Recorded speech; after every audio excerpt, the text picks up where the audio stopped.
can't believe this is the last time I'm going to be introduced so generously by Linda. We've been doing this together for a long, long time. And I'll keep coming back as long as they invite me. Linda isn't leaving a job so much as she is moving on from a calling.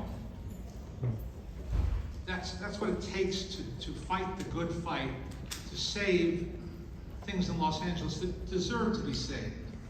Neighborhoods, neighborhood landmarks, not just great movie theaters here on Broadway. And that's why my wife and I support the Conservancy fully, and I encourage you to do the same. And to honor her legacy, the Conservancy's Board of Directors and a group of supporters has established the Linda Dishman Legacy Fund, a fund that will provide preservation grants to diverse partners throughout LA County. For example, a nonprofit neighborhood group might be working on restoring a building in their community. And this Legacy Fund would give them a grant for that. I've already made a pledge to this fund, and I encourage you to do the same. Stop at the membership table on your way out, and do yourselves a favor, and do all of Los Angeles a favor through your support. Thank you for that commercial announcement.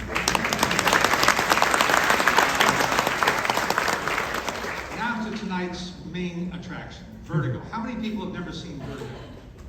A few.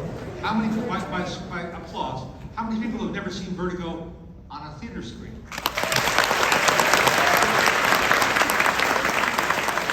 suspected as much. The first time I saw it, I was a kid. I saw it on NBC Saturday Night at the Movies. And I remember the last scene, my jaw just dropped. It was the most incredible, visceral experience.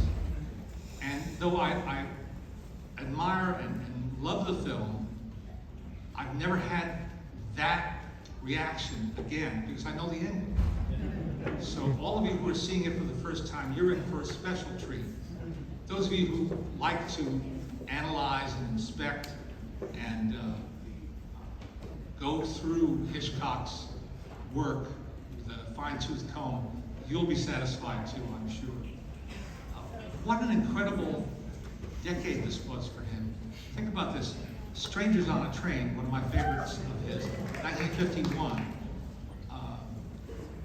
1953, 1954, we get to Dial M for Murder, Rear Window, The Trouble with Harry, The Man Who Knew Too Much,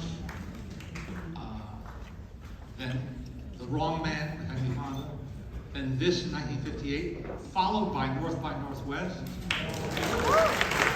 That's in one calendar decade. Imagine that there's no comparable career today. No. Not to mention just how prolific he was.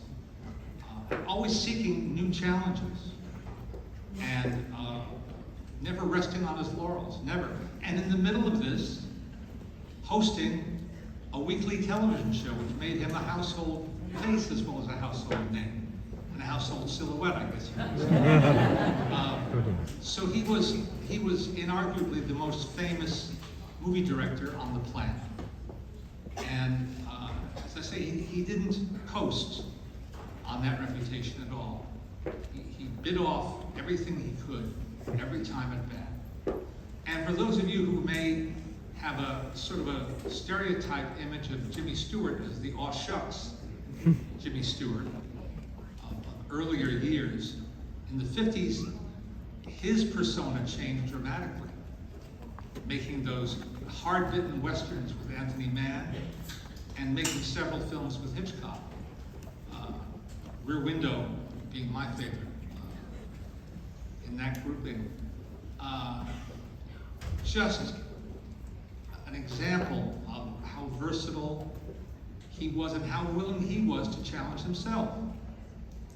So you're going to see people working at the top of their game. And I'm not going to say another word because I don't need to. You're going to see it for yourselves. Here in the theater with an audience in the dark with the larger-than-life screen, the way it was meant to be seen. And